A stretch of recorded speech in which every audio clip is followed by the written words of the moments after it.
Long before the universities of Oxford, Bologna, or Nalanda itself, there was a river, the Ganges, sacred, ancient, relentless, flowing through the heart of what is now the Indian state of Bihar, a land that would become the cradle of something the world had never seen before, and may never fully see again. In 427 CE, under the golden age of the Gupta Empire, a small monastery was founded in the Bihar plains. No one who laid those first red bricks could have imagined what they were beginning. What started as a monastery would grow, over the next 9 centuries, into something that had no name, because nothing like it had ever existed. The world's first residential university. At its peak, Nalanda covered 14 hectares. 11 monasteries, 6 temples, vast library towers rising above the Bihar plains. 10,000 students lived and studied here, 2,000 teachers, all of them fed, housed and educated for free. Funded by the revenues of 200 surrounding villages, donated by kings who understood that what happened inside these walls was worth more than gold. And they were right. Word travelled. Along the Silk Road, the ancient network of trade routes connecting East Asia to the Mediterranean, word travelled of a place in India where knowledge itself was the currency. They came from China, from Tibet, from Korea, Japan, Mongolia, from Persia, from Southeast Asia. Scholars, monks, physicians, astronomers, crossing deserts and mountain passes for months, sometimes years, just to reach these gates. Among them came a young Chinese Buddhist monk named Xuanzang. It was 629 CE. He had walked from China, across the Taklamakan Desert, through the mountain passes of Central Asia, a journey of over 10,000 kilometers. He would spend 15 years at Nalanda, and when he finally returned to China, he carried with him 657 Buddhist texts, loaded onto 20 horses. His writings about Nalanda remain the most vivid eyewitness account we have. Xuanzang described a world of breathtaking intellectual intensity. Every morning, the great debate halls of Nalanda filled. Scholars competed, publicly, rigorously, before hundreds of witnesses, on questions of philosophy, logic, grammar, and medicine. The audience didn't just watch, they judged. And getting in was not easy. Prospective students faced oral examinations at the very gates. Only 2 in 10 applicants were accepted, at an institution that had no equal on earth. The curriculum at Nalanda was unlike anything the ancient world had ever assembled. The Vedas, Sanskrit grammar, Buddhist philosophy, medicine, logic, mathematics, astronomy, archery, the arts. In a single campus, in a single era, a student could master the accumulated knowledge of an entire civilization, and then debate it with someone who had traveled from the other side of the world. But Nalanda was not just an idea, it was a living place. 10,000 people woke up here every morning. They ate together, they debated in the courtyards, they copied manuscripts by lamplight long after dark. They argued about the nature of consciousness, while the Bihar plains stretched silent and enormous around them. For nearly 1,000 years, this was the center of the world. At the heart of Nalanda stood 3 great towers, Ratnasagara, Ratnodadhi, Ratnaranjaka. Together they formed Dharma Gunj, the treasury of truth, the greatest library the ancient world had ever produced. Inside those 3 towers, 9 million texts. 9 million. Imagine walking through those doors. Stone shelves from floor to ceiling, rolled palm leaf manuscripts, clay tablets, silk scrolls. In Sanskrit, Pali, Tibetan, Chinese. Monks who had devoted their entire lives, not to teaching, but to copying, to ensuring that what was written here would outlast the men who wrote it. For centuries, they succeeded. These were not only religious texts. Nalanda held advanced works on mathematics, including early concepts of zero, on astronomy that would later shape Islamic and European science, on medicine that preceded modern understanding of surgery and pharmacology. What lived in those towers was not just the knowledge of one civilization, it was the inheritance of humanity. When Xuanzang finally left Nalanda in 645 CE, he did not leave empty-handed. 657 texts, 20 horses.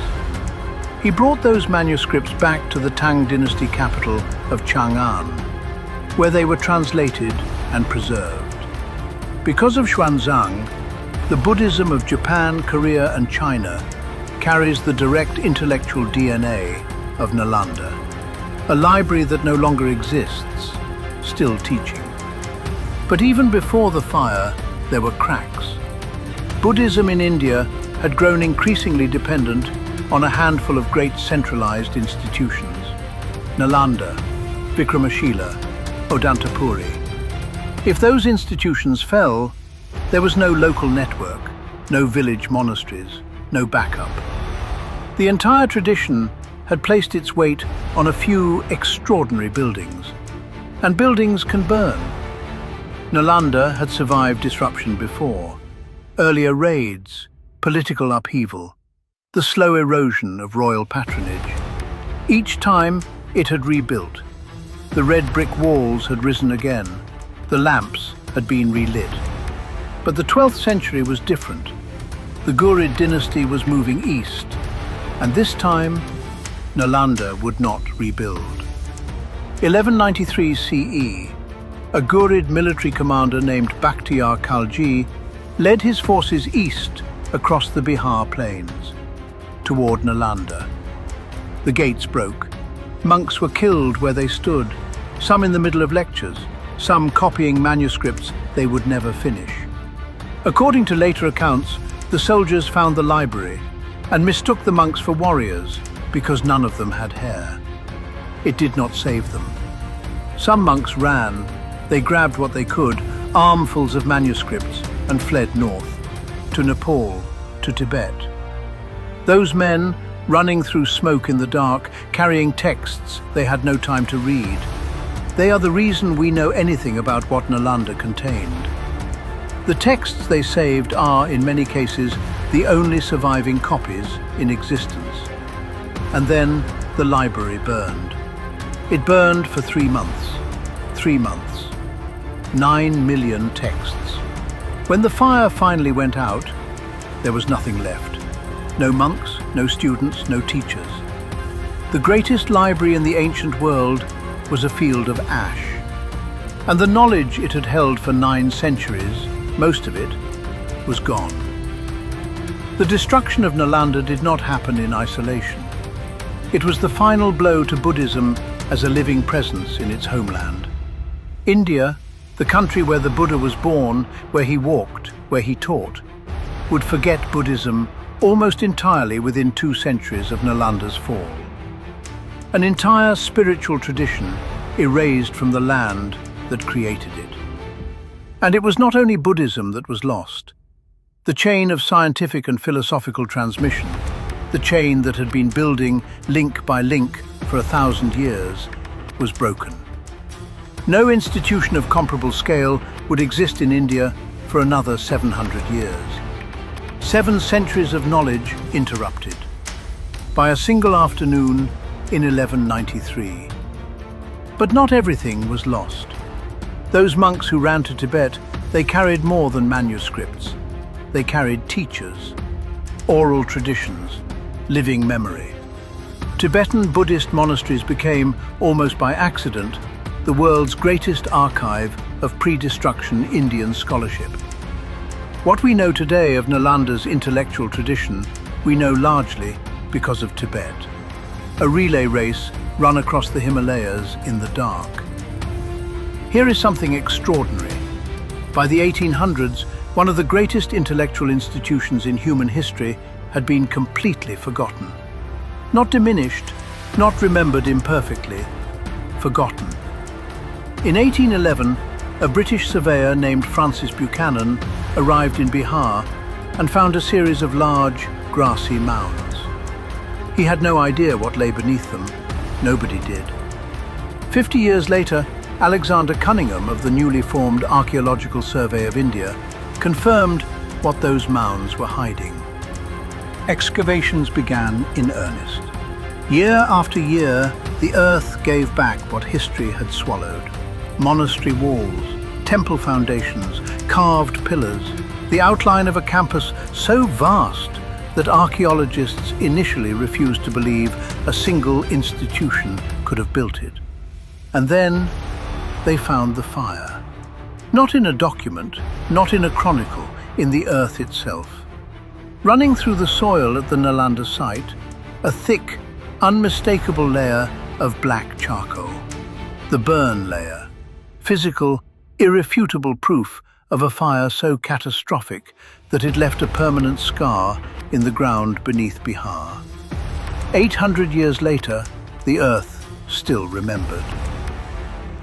Today, the ruins of Nalanda spread across 23 acres, a UNESCO World Heritage Site. If you stand at the edge of the excavated campus in the golden light of a Bihar afternoon, the red brick walls still glow. The proportions are still vast. The silence is still the silence of a place that once held 10,000 voices. You can feel the weight of what happened here and the weight of what was lost. Here is the question that historians cannot answer, but cannot stop asking. What if Nalanda had survived? What if those 9 million texts had been read and built upon, century after century, in an unbroken chain? Would India have had a scientific revolution? Would the mathematics that shaped the modern world have emerged 500 years earlier, from Bihar instead of Bologna? We cannot know. But the question matters, because what was lost at Nalanda was not just the past, it was a future that never happened. In 2014, 821 years after Bakhtiar Khalji's raid, the government of India reopened Nalanda University. A new campus, modern buildings, students from across Asia just as there once were. It is a gesture of remembrance, an act of cultural defiance, a declaration that some things, even when burned to the ground, can be rebuilt. Whether it can ever recapture what was lost, that is a different question. There is an image I want to leave you with, a monk sitting in the ruins holding a manuscript. He is not a real person, he is a symbol. The symbol of every scholar who ever ran from a burning library with one book clutched to their chest. Every monk who crossed the Himalayas in winter so that what they carried would not disappear. Knowledge does not survive because buildings survive. It survives because people decide that it is worth carrying. The Bihar plains at dawn, a single stupa on the horizon, 1,000 years of history beneath the grass. Nalanda is gone, but the questions it asked about knowledge, about preservation, about what a civilization chooses to remember, those questions are not gone. They are still being asked by every person who has ever stood at the edge of a ruin and tried to imagine what once stood there, including you.